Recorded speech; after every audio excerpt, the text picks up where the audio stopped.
It's great to see so many here, and it's good to see some regulars, and it's also welcome to those who are new and haven't been before. So everyone is very welcome here, and thank you for joining us. So my name's Louise Speakman, and I'm the host today, and I've got the pleasure of working with both John and Jem at Lancaster. We've also got Sophie in the chat, so any kind of technical issues or anything like that, Sophie can maybe help with those. Just a little bit of housekeeping. If you can keep yourself on mute, that'd be great. If you've got any questions, please do feel free to ask them at the end if you want to unmute. You'll see at the top, on the tab at the top, we've got a Q&A. If you can put any questions in there, that would be great. I will try and monitor the chat for any questions as well. But if you could put them in the Q&A, it just means it's easier for us to try and find them and theme them if possible. So today we're exploring a shift that's reshaping research, which support across all the disciplines, and it's the rise of systematic review methodologies outside of the traditional health and clinical evidence environments. This is something John and Jem are working with. So I'm not going to waffle on too much longer. I'm going to let John and Jem introduce themselves. Both of them are faculty librarians here at Lancaster. Jem is teaching and learning, and John is content. So over to you guys. Hello, the question is who starts? Hi, hello, I'm John Barbrook. I'm faculty librarian here for science and technology and health and medicine within content. So I'm usually a bit more behind the scenes. So Jem is out there, she's doing a lot more of the teaching, she's a lot more engaged within our learners, while I'm usually behind the scenes sorting out the content. I also work a lot more closely with postgrads, and also I look after some of the systematic review methods as well as the content we use, for instance, our grey literature databases and our other resources like our major databases as well. Take it away, Jem. Real, thanks, John. If you're right to fast forward. Okay. Super. Thank you. So yeah, hi everyone. My name is Jem, and as Louisa said, I'm faculty librarian. I am health and medicine. I'm going to add a quick caveat before I really get into it, and that is I've only been doing this for about 2.5 years. Now, I do think that's relevant because I think it has sort of helped me relate to students who are also new. But also I just wanted you to know that I'm sure this wheel has been reinvented in many different ways, many different times. And I'd love to hear more about it if you've been doing similar work. So previous to this, I was a school librarian and I worked a lot with EPQ students at A-level, again, which I hope has helped me understand how to meet students where they are in year 1. So the SSM is the special skills module within the medical school, and it's currently taught in two-week blocks in year 1 and again in year 2. So it provides an opportunity for students to learn core academic skills which align with GMC outcomes, which obviously is really important. But the big thing was that when I took over, and as I say, it's a very steep learning curve, and when I took over teaching, my main question was, how do we introduce students who are pretty much only just out of school? I think we do this in like October. They've been spat out of secondary school in July. And how do we introduce them to systematic searching, which is totally new to them, and it's pretty sophisticated, and we need it to be engaging, constructive, and most of all, relevant. Next slide, please, John. Thank you.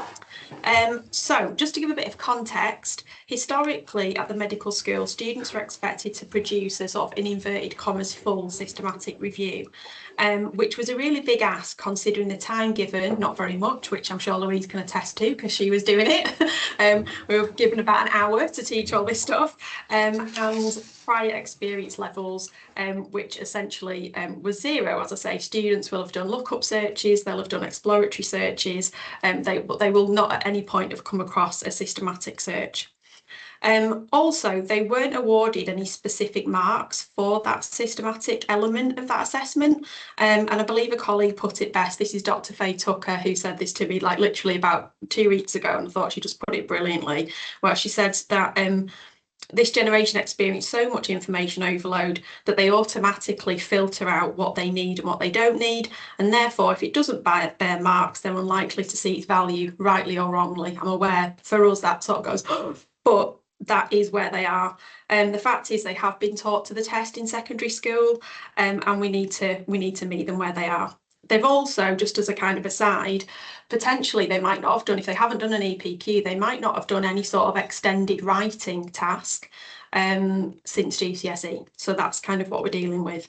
So we decided to devise what I was calling a baby systematic search with a peer-marked formative assessment.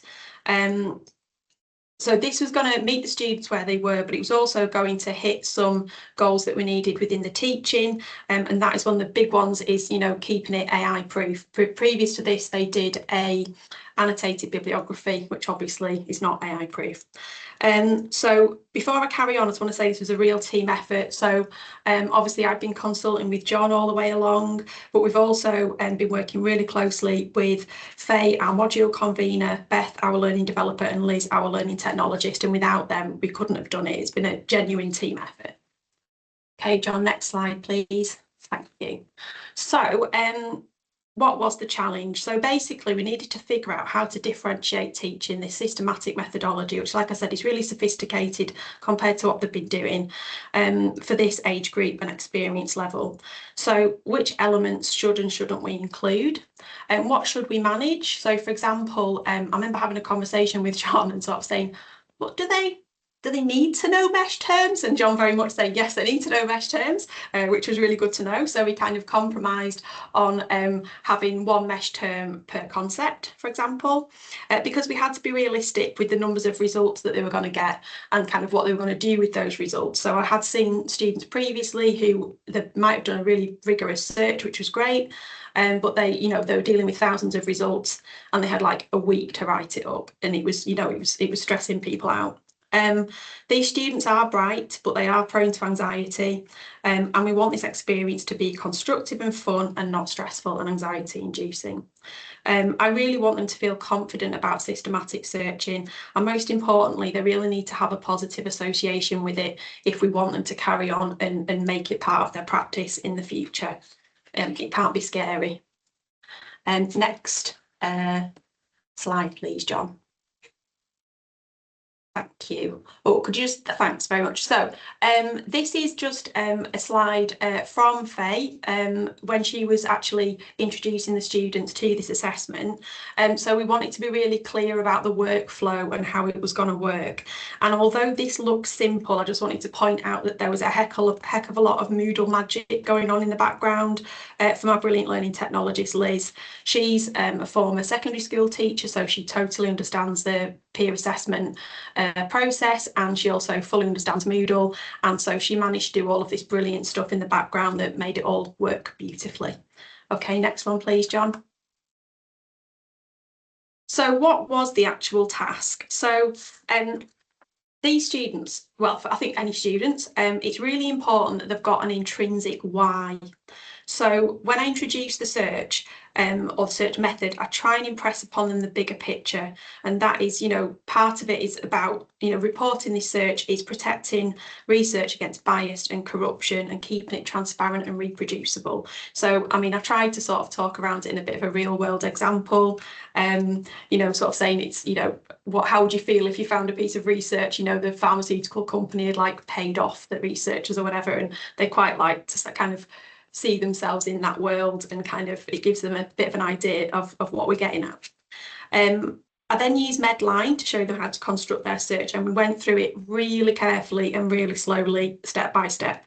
And I did actually get some really nice feedback about this, where somebody actually specifically said in their feedback, thank you so much for taking us through that slowly and carefully, and I think we did it twice in fact.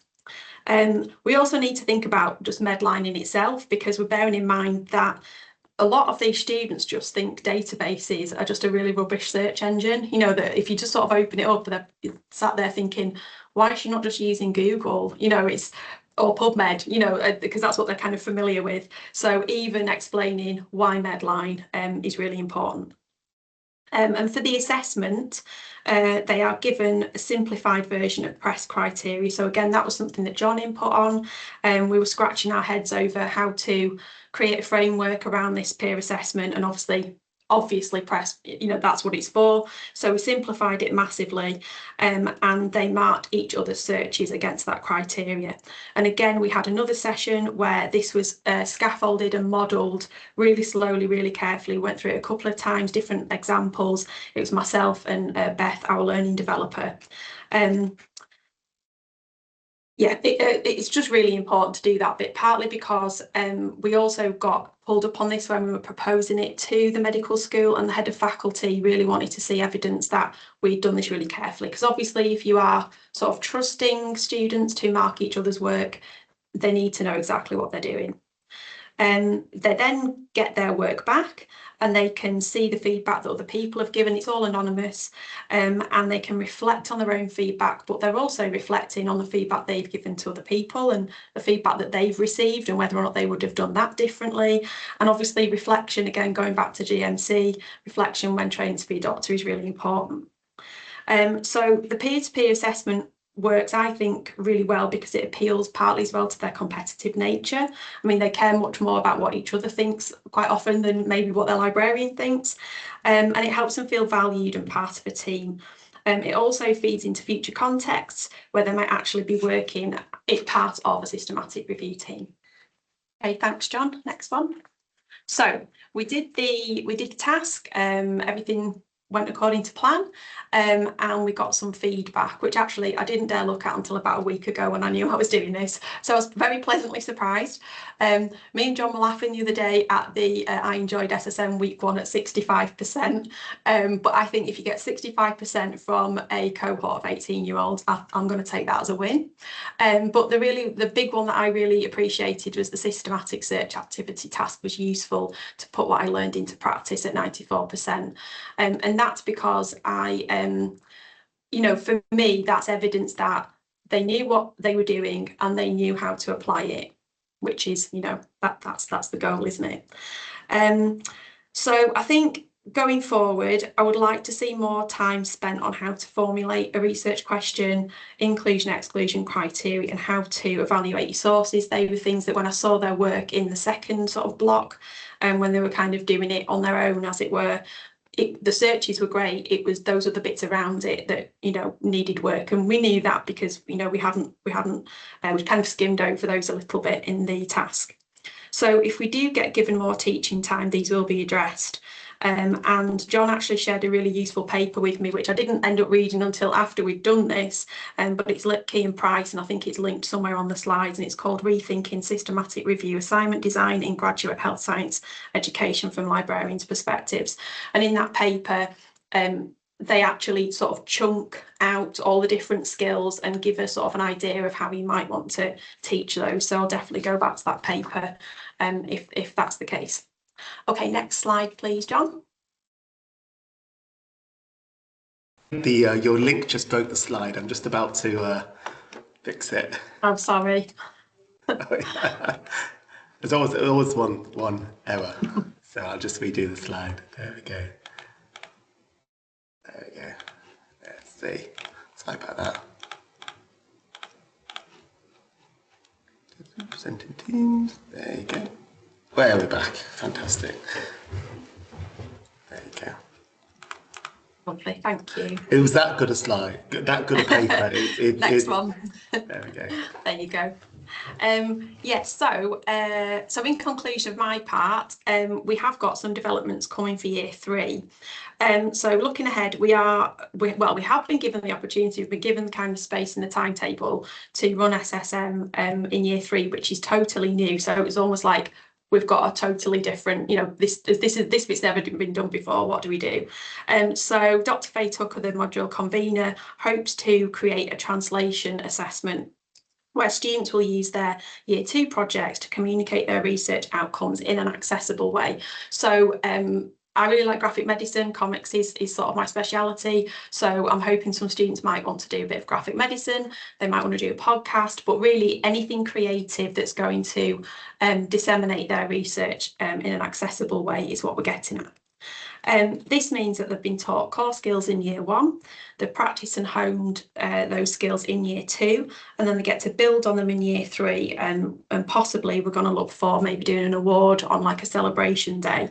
But I like to think that in those, in those year groups, you've got a really nice pedagogical flow going through where you're building on the skills year on year, which leads on to John's piece. So over to you, John.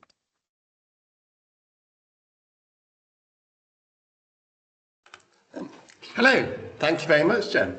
No, I'm always really impressed at how interesting it is and all the work that's gone into actually providing quite an early systematic review sort of program to really introduce early career students into systematic reviews, because I think I've noticed there's lots of mentions here. I was like surprised that it's actually called a systematic review, but at Lancaster a lot of the reviews usually end up getting called systematic reviews.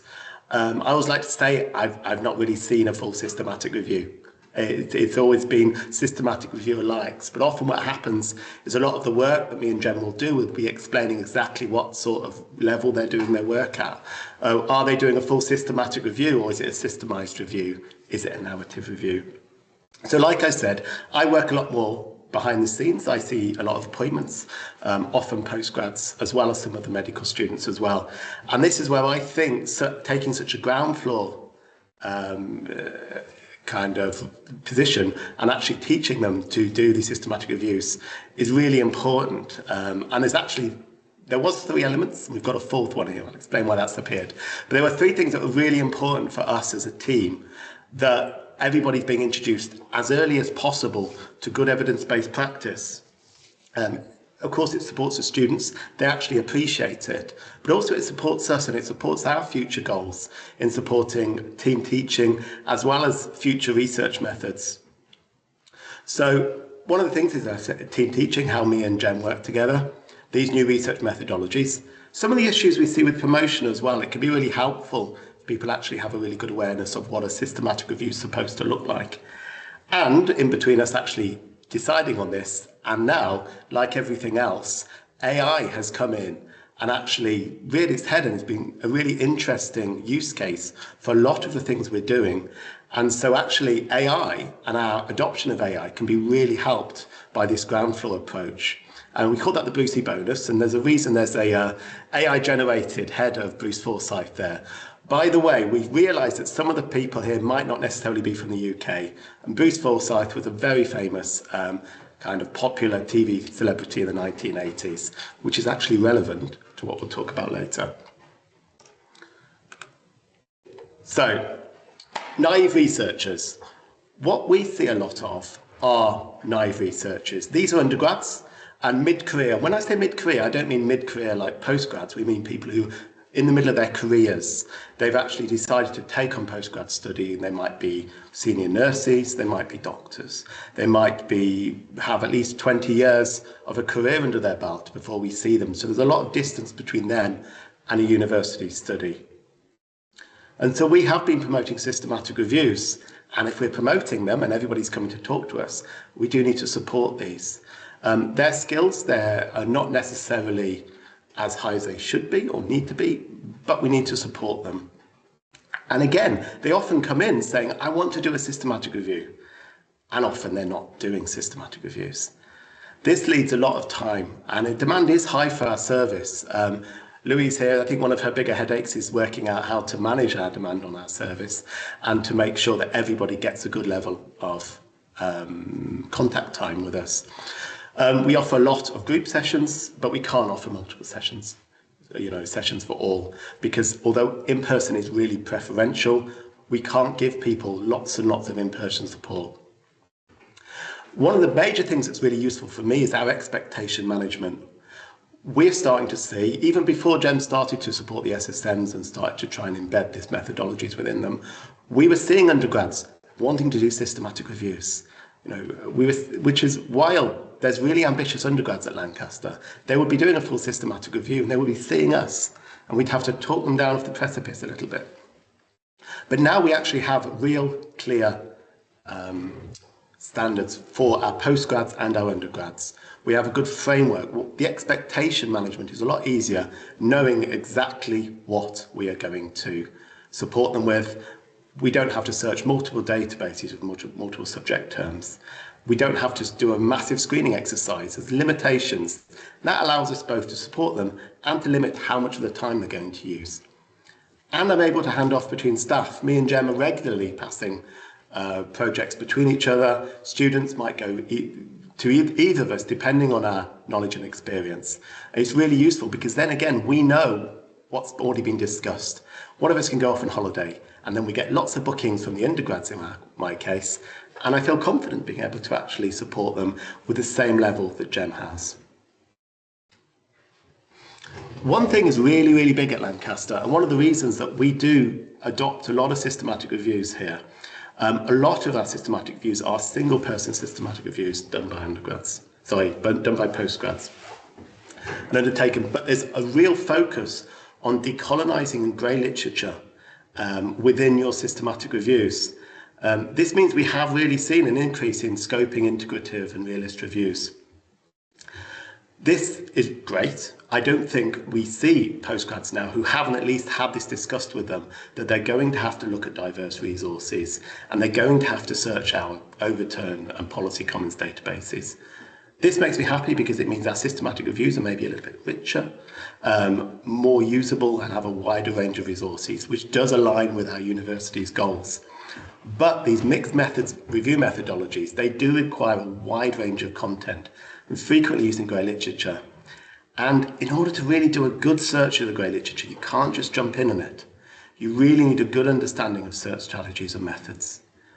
I'm hoping that if we can introduce a good search to a student early on in their career, they will go through their careers understanding what this looks like.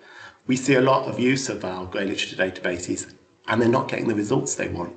They're getting 20 to 30 results and they're not very high quality. We usually recommend just to do a small screening exercise of the top 100 within our grey literature databases in order not to overwhelm. But it needs to be an accurate search for that, not necessarily a sensitive search.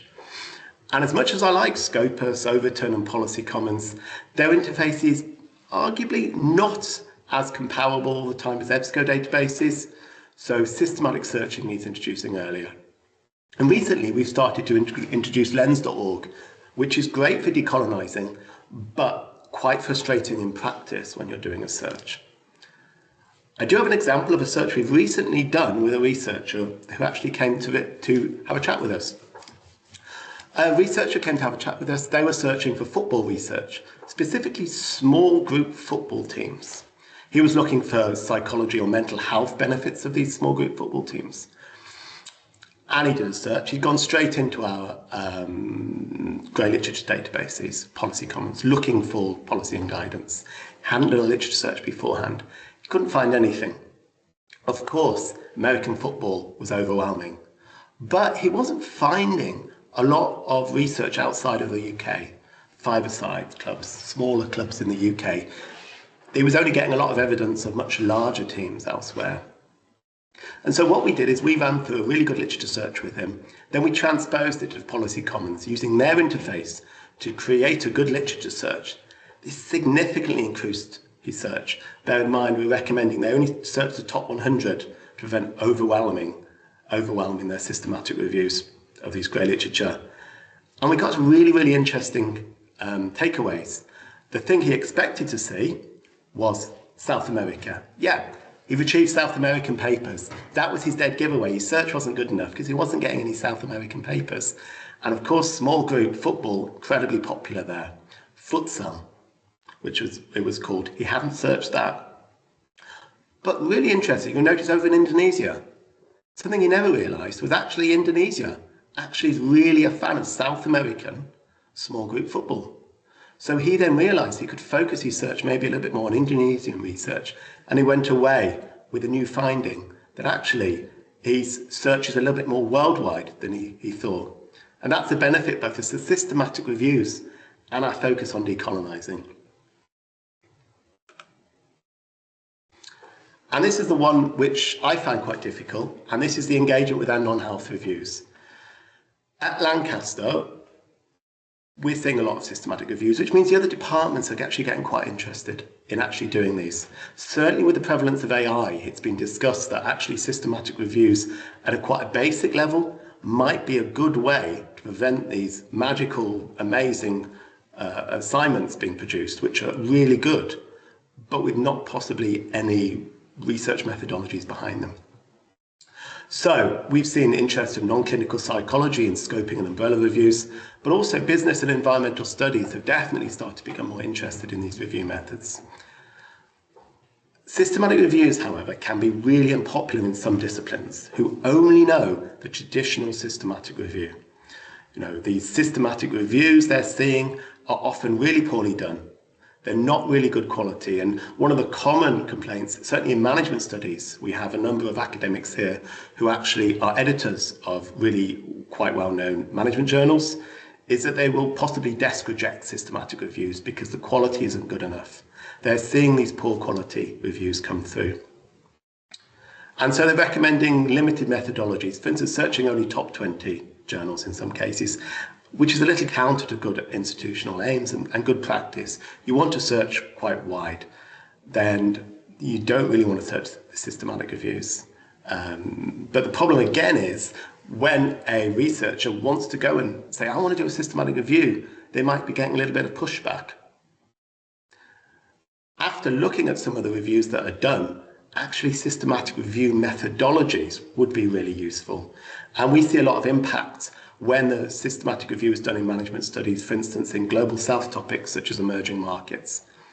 Very little evidence on small emerging markets in global north literature, but there's a lot more in global south literature. And so by introducing a really good search strategy within a systematic review, you're actually able to retrieve more papers. The example I've used there is entrepreneurship, and that was a search on small group entrepreneurship. We had 183 and 80 papers within the United States and the United Kingdom.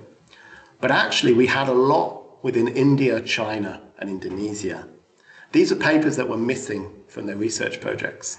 And this researcher again had actually been introduced to the systematic reviews quite early on, had gone to their supervisor and said, oh, I'd really like to do a systematic review, had a little bit of pushback. What we did is we then did the systematic review as he was recommended. And then we did a systematic review with a bit more of an advanced methodology and sent him away with the missing papers, essentially. These are the research that was missing, so there could be a discussion.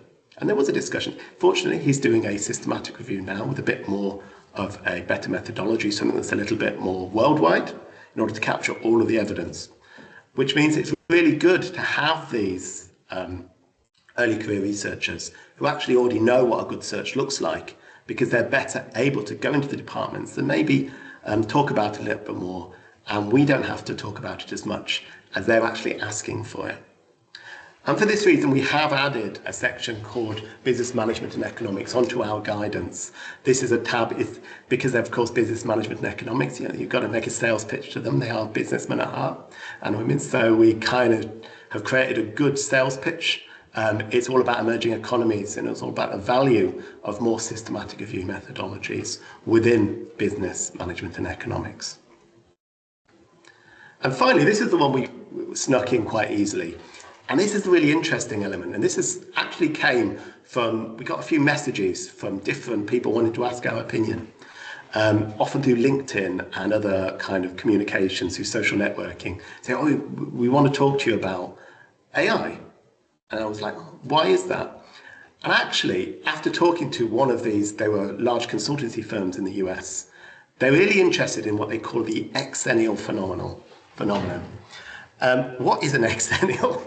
I had to find out this, and I keep calling them Xennials. That's wrong. It's an Xennial.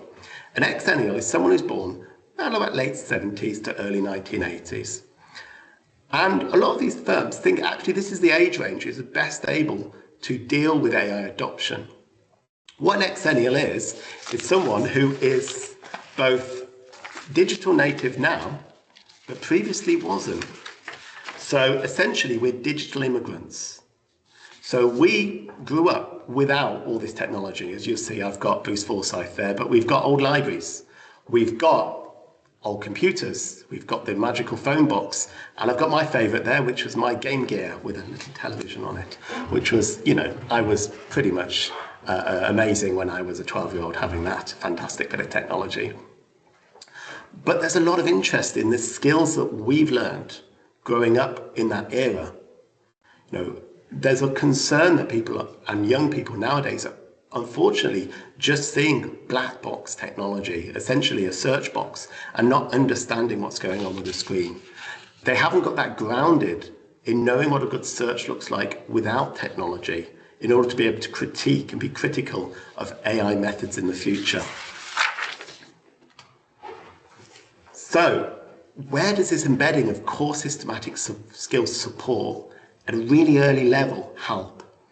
And that is the baseline searching and information skills. There's Xennial skills of being able to know what a good search looks like, because essentially you spend a lot of time in the library. You were looking through the shelves, and then you were moving on to quite basic search interfaces.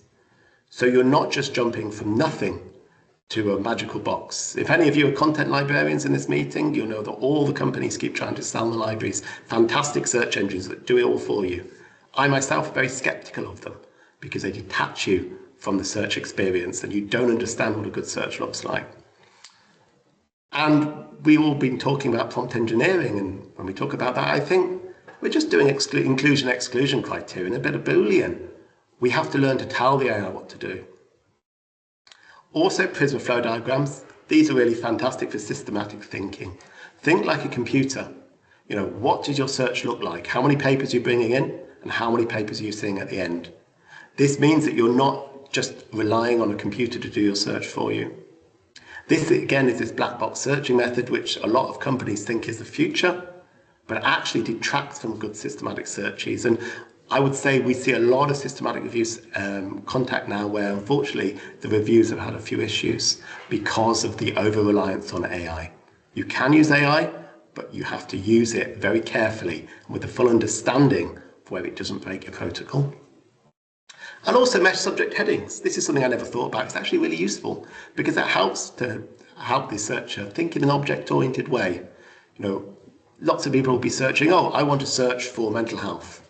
They'll just put mental health in their search, when in reality, they need to search for the conditions. They need to search for the subheadings. They need to search for other additional terms. And by searching through the mesh subject headings, they get a better idea of what a systematic search is. So, yeah. I'm a big fan now, and this is something we recently discovered and have heard a lot about, is how the systematic search is actually going to be relied on. And there are companies who are getting in touch with librarians, librarians of a certain age and a certain kind of seniority in their role, who can then help them understand what the future of research is going to be.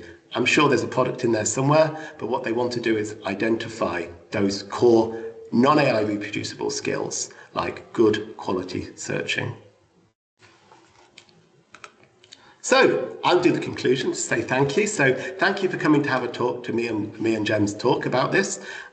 We call this systematic reviews at the ground floor, where we're just embedding these systematic review methodologies. Jem within the SSMs, getting right in there at the very early part of a researcher's career with the undergrads, and then moving on to where I'm going to probably see the support when the researchers have those skills already baked into them. What we're hopefully going to be seeing in the future with postgrads, early career researchers who already have these skills, and how that's going to benefit us moving our systematic review service onwards.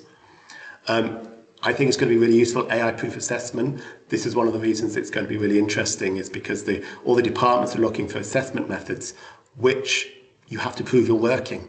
You can't just provide an assignment, you can't just write an essay. You have to show where you search, you have to show how you decided on the papers you've included. Help me with wider engagement. I don't need to go out and talk to academics who might not necessarily want to engage with systematic reviews as much, when the actual students and researchers are asking for that, because they've seen the value of it themselves. As long as me and Jem working together, improved team teaching between me and Jem, we're a small team, it's incredibly valuable for us. And finally, those improved scoping in integrative review methodologies, helping to really embed those core skills. So when we introduce all these really great interfaces, such as Overturn or Lens.org or Policy Commons, they're better able to deal with some of the quirks, the ability to have to know about bracketing and Boolean, in order to output a really good quality search from them. And of course, better prepared students and researchers for the coming of AI and all of the amazing future that we have to look for. So thank you very much. Thanks, John. Thanks, Jem. Really interesting. Thank you very much. There's quite a bit of chat going on, same as I said. I work very closely with these two, so I know how amazing they do and what a great job they do. John mentioned something earlier in his presentation about capacity. And yeah, capacity is a problem. And it's something that we deal with on a daily, weekly, monthly basis on how much and how little and how support here at Lancaster is impactful. There's quite a bit of chat going on, so I'm going to go to the chat first and then I'll go to the Q&As. One of them, the very last one, was in terms of including grey lit, an absolutely fantastic and definitely underused, comprehensive but easy to use database that could help is basesearch.net. So the link is in the chat. So thank you for sharing that. I'm just going to go up a little bit. I did put a little bit of a comment on, a bit tongue-in-cheek. Imagine that if we're both a Xennial and a librarian, the power for AI is in our hands. We are amazing. So just that little bit there. There was something else that I just wanted to... Oh, so I think one of the things was how comfortable you, John and Jem, at actually not correcting, but yeah, correcting lecturers and saying, actually, this is what you're doing, and they're not actually doing a systematic review. How comfortable are you both with approaching that angle? We actually just had a discussion about the same thing just before we came here, and yes, I would say reasonably comfortable. We did just have another systematic review methodology, which did drop across our desk, so we were chatting beforehand. And yes, it misses certain parts. It's not going to be as good. But I feel comfortable because it's essentially my job. But it's good to have things like our systematic review LibGuide. It's all evidence-based. So whatever we do discuss, it's not an opinion. It's based in evidence, the best evidence. So as long as I always refer back to that, I always feel really confident, certainly within disciplines which might not necessarily be as keen on systematic reviews. I've had a lot of really, really interesting discussions with various academic discussions, not too scary discussions with various management staff about the concept of a systematic review and whether it's really, really going to work within the departments. Yeah, I think with the undergrad stuff, there's been a few times where, again, because I was so new to HE as well, they would sort of tell me that that's what we were doing and that that's kind of what they wanted me to teach. And then it would, over the course of the kind of hour, it would start to kind of click that, oh no, that's not what they mean. And then I would have to kind of recalibrate kind of on the hoof, as it were. And so, yeah, I'm definitely not as confident as John at telling people about it. That's because I don't have as much experience. But yeah, I've definitely found that sometimes it can be a bit of a balancing act. Yeah, and I agree. And you know, they're usually quite receptive, I think, from my experience, and it looks like some of the chat agrees as well. Usually quite receptive on when you say, actually, are you sure that's what you're doing? Yeah, is this not more what you're leaning to? And they go, oh yeah, okay. And I think someone's made a comment about, you know, if the lecturers and the academics know what a systematic review is, then maybe then that is a tumbleweed kind of thing. There's quite a lot of talk in the chat about, and I think, John, you kind of addressed it slightly, about the surprise of first years doing this. There's quite a lot of chat about that. So going into the Q&A, there's a question about how did these programmes and services come about? Were you tasked with them, or was the decision to develop them because of demand? So which one of those do you think it was? A bit of both, or? Yeah, so in terms of medical school stuff, I know that so historically, when the medical school started, it had really small numbers. So I think it was maybe like a cohort of 50. So it was actually reasonable to kind of take them through a bit more of an extended piece of writing and research, and actually have people that could, you know, mark their work thoroughly and give them really good feedback and whatnot. But it's about 3 times as big now, the cohort. So when we redesigned the systematic searching exercise, there was a new module convener as well, and we were kind of given, within reason, sort of carte blanche of like how we wanted to approach it. So we had to think about tasks that were going to take into account, we've got a smaller staff cohort, but we've got a larger student cohort. We need to think about the AI stuff, and we also kind of, you know, we want to make it kind of fun and do something different as well. So there's a few different elements that have been introduced to it. It's not just the searching, obviously that's kind of my bits, that's what I've talked about today. But yeah, it was kind of a mixture. Louise is right, it was like a mixture of lots of different things that came together at the right time. And I'm hoping that we're going to get a similar opportunity in sports and exercise science coming up in the next couple of years, where they do kind of a version of a systematic search for their dissertation. So I'm hoping to do a bit more work on that in future. Yeah, sorry. I was going to say sports and exercise science is something we've seen very much an uptick in, certainly in trying to get these systematic review skills embedded, because sometimes their skills at literature searching might not be immediately as good. Of course, the sports and exercise students, they're often very sporty. They are sometimes from widening participation backgrounds. So maybe they need to be introduced to this in order to do some really good research as well. So we have been seeing quite a few sports and exercise students, as one of my examples was from one of the students who knew what he wanted, just he needed a bit of help with the search. Yeah. Jem, I think you call it a baby systematic review, don't you? But there's a couple of what's the word I'm looking for? There's a couple of something in the chat. I can't think what the word is. My brain's gone dead. You know, a couple of options in the chat that you might want to have a look at if you want to change the word, or I think baby's okay, but there you go. Oh yeah, absolutely. No, I'd be totally open to that as well. That was just kind of how I was thinking about it in my mind, trying to that scaling it down sort of version. And yeah, hopefully none of the students took. I know I wasn't trying to patronise anybody with that. No, I didn't think it was. So this one's similar to Jacqueline's question. So I think there's a bit of a theme going here in that. Now that you have SSM in years 2 and 3, do you have any thoughts about stripping back what's covered in year 1? That's a really good question. I mean, it really is, it is just a search that they do. They are assessed just on that search. So it's, you know, have they used Boolean correctly? Are their free text terms appropriate? Have they used an appropriate mesh term? And that's the kind of criteria that they were marking each other against. The other stuff that they do is they do a poster task, which is about synthesizing information and communicating. So I think we were quite happy with the way it had gone this year.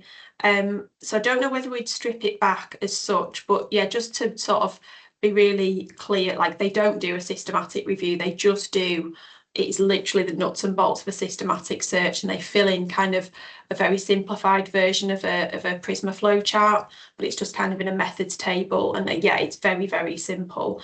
So I don't know if I'd strip stuff back, but I mean, it's one of those things that just keeps kind of getting reinvented all the time, so I'm sure it will change.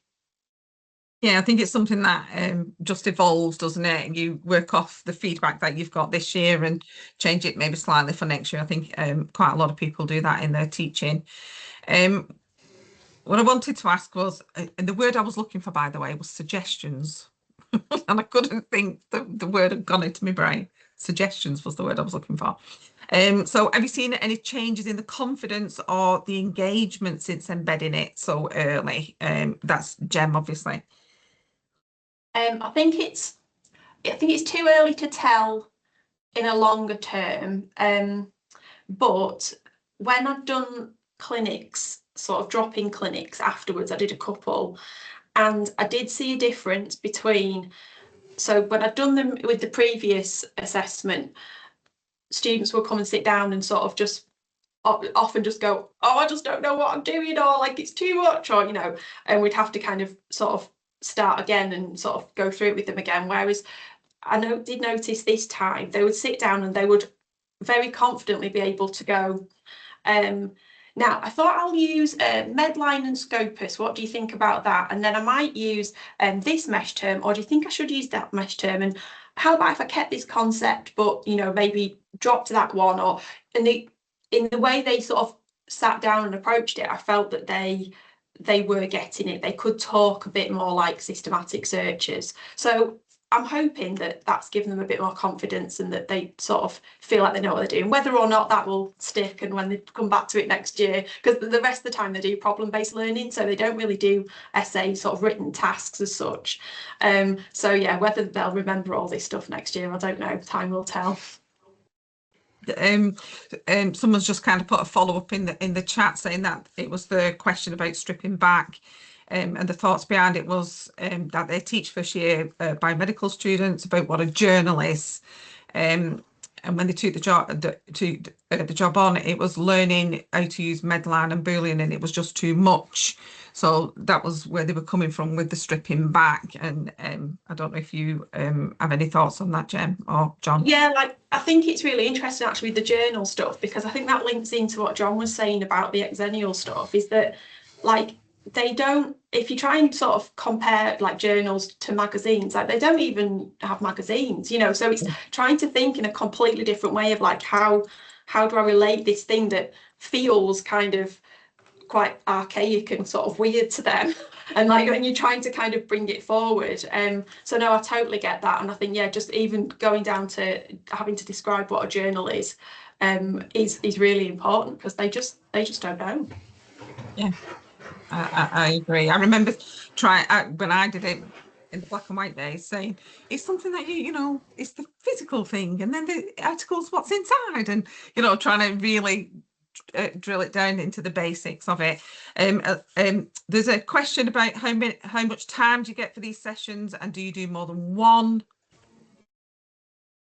Sorry, Jen. I think we do, so I have managed to get a library induction in very early, so that covers all the basics. And then I think we had that it's like in a week, and I think there's maybe 3 or 4 sessions throughout the week. And there are 3 members of staff in each of those sessions. It is time consuming, but and then there's like the clinics afterwards. But I mean that because I'm specifically teaching and learning, that's what I'm supposed to do. So.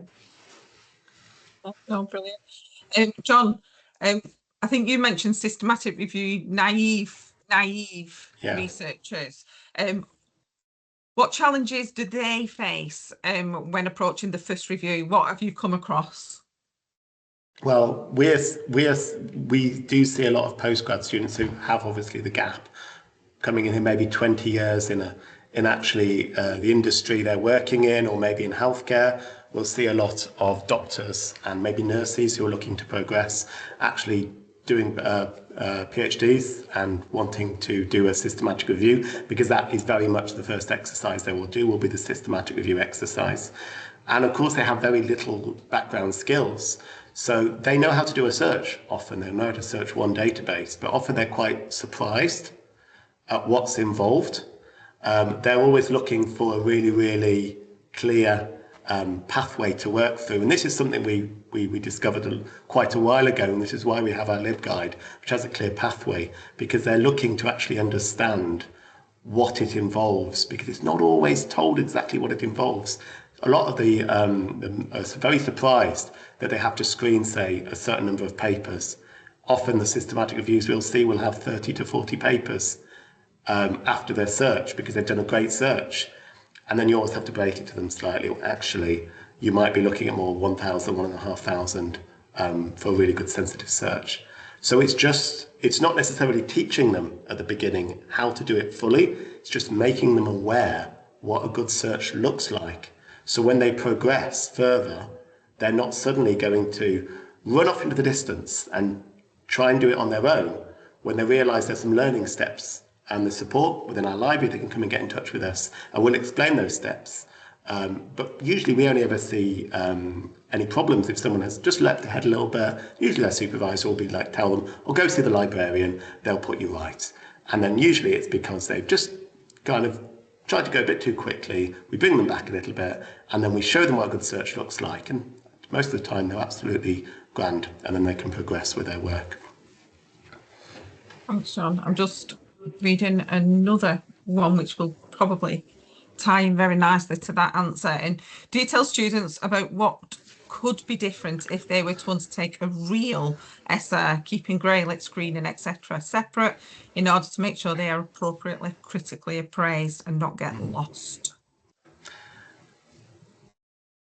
So whenever I talk to people about systematic reviews, we always do explain that this is a systematic review with limitations. And the limitation is there's just you doing it, because they're always single person or maybe two people systematic reviews. So we always do use a proper systematic review as kind of the gold standard. You know, you're going to be doing large screening exercises with groups. You're always going to have an information specialist, if possible, within your team. That's the role that we're going to play, but obviously we're not going to do the search for you. You're going to do all the roles within it. So we do use that as what you would expect in the real world, but we always just try and point out that there's limitations. You've got to do as good as you can, but definitely don't just go and try and do a full systematic review on your own, because you'll be setting yourself up for a very bad time. But what the most important thing is helping them to identify kind of the how much time it will take for each step of the review, how much time to take on your search, how much time to take on your screening. And our job is very much to make that as efficient as possible, but without kind of ruining their search methodology. So it's trying to sneak in as much of good quality evidence-based practice without leading them to have to screen. Sometimes you've seen people try and screen 7,500 papers because they copied the search strategy off a Cochrane review. And as you'd imagine, that's not really going to be something you'll want to do on your own. Yeah, thanks for that, John. John, this is probably for you, but John, you can chip in. If you teach all these systematic search skills within year 1, what do you teach them in year 2 and 3? Also, do you have any direct entry students from college who might not be there in year 1 and 2? All right, okay. I'm not sure about the direct entry part, but so in year 2, that's when they sort of, so in year 1 they've had this kind of nice sort of hand-holdy kind of skills teaching, and then in year 2 they get a kind of refresher, but then they are asked to write a longer piece of writing, and I don't get as involved with that. At year 2 they then have actual supervisors that they're working with, and so they can come and consult John and I, which they do a lot with our one-to-ones and stuff, but we don't get as involved in that bit. Brilliant. Anything to add, John, or are you okay? I'm fine. You've summarised quite nicely, yeah. And I'm just going to finish because we're right towards the cusp of, and it did actually make me smile. The comment in the chat, the last comment in the chat of, oh, I've lost it again now. A student has recently given feedback in journal article is too long to read. I can summarise it via AI. So it did make me smile. I'm not going to lie. So thank you everyone for joining us today. Thank you to John and Jem for a really interesting session. We will send the recording off shortly after, may not be today, maybe tomorrow, and we'll send the slides as well. Thank you very much everyone, and have a good rest of your day.